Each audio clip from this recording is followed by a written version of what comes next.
Hello internet, so I'm having a bit of a rough day today because somebody that I thought was my friend spoiled a TV show that I'm watching. It went something like this. Hey, so what TV shows are you watching at the moment? Oh, I don't know if you've heard of it. I'm watching at the moment. Everyone keeps saying it's amazing. Oh, you don't want to watch that show, trust me. It is so sad when she dies at the end. What? That's not a spoiler. I didn't say who died. It was a fucking spoiler! Needless to say, I killed that friend. Not really, I'm just never talking to them again. I hate spoilers. As someone who really immerses themselves in every TV show or movie I watch or book I read or game I play and wants the strongest possible emotional impact, any kind of spoiler completely ruins it for me. If I find out that someone is dead, or a character was evil, or they turn out to be a dog that was wearing a human suit the whole time, then I will just become an emotionless husk where nothing has any meaning and everything that I thought was beautiful about the world has been destroyed. But the thing is, these days, in the world of apps and social media and idiot friends, it is literally impossible to avoid spoilers. If a character dies, it is going to be the #1 trending topic on Twitter, it is going to be the top trending story on Facebook, and Reddit and Tumblr just turn into a completely uncensored memorial service of memes. This happens all the time for sports results, but I shit you not, I once got a notification from the BBC News app saying that a character in a show I was watching had just died. I thought that news notifications were supposed to be for impending natural disasters, not for just ruining my bloody afternoon.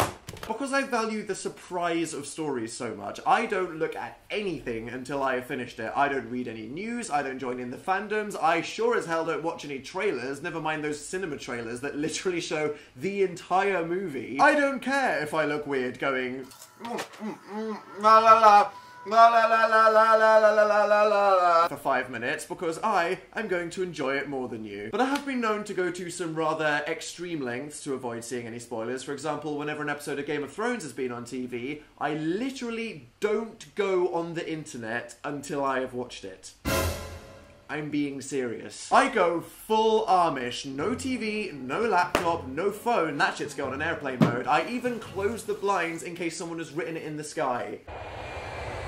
You cannot be too careful. I wonder sometimes if the things that I consider spoilers sometimes go a bit too far. Oh, cool. It looks like Channing Tatum is going to be Gambit. What? It's not a spoiler knowing that the main character is in the movie. Isn't it? Isn't it? Get out of my home! I just want to live in a spoiler-free bubble with a mini fridge. And a toilet, maybe, I guess. Okay. I think my extreme phobia of spoilers may come from one particularly traumatic incident as a kid. It was the first day back at school in September 2005 and my whole class was reading Harry Potter and the Half-Blood Prince. The room that was previously divided into clans of chavs and nerds and in-betweeners and me sat by myself in the corner was finally united by reading this book as we all sat in silence absorbed into the wizarding world. And that is when Ahmed came in. Now you see, by this time the book had been out for about a month, so some people had the opportunity to have finished reading it before school started again.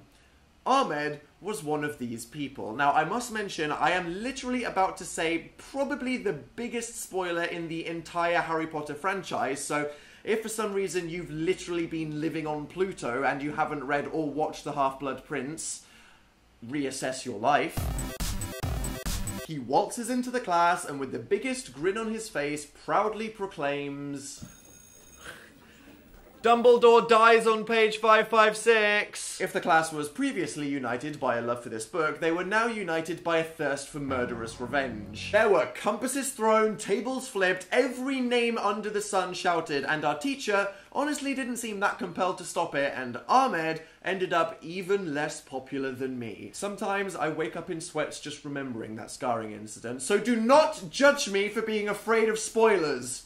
Okay? What kind of evil person intentionally spoils things? What do you get out of it? Is it just your sick little way of taking out your feelings on others because it's easy? If so, why don't you just stop being such a chicken and go become an evil genius that destroys the entire planet already? I know I've said before that it's important to be forgiving and to allow people to learn from their mistakes, but if you spoil something for me, I will cut you out of my life. So I swear to God, if anybody jokes in the comments under this video about a certain fictional character having a blast, I will block you.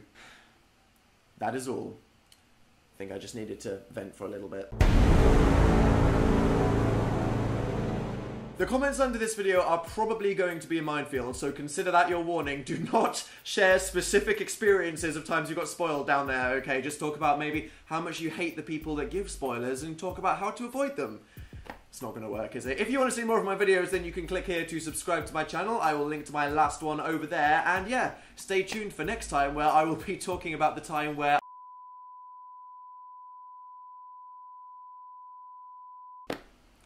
Bye.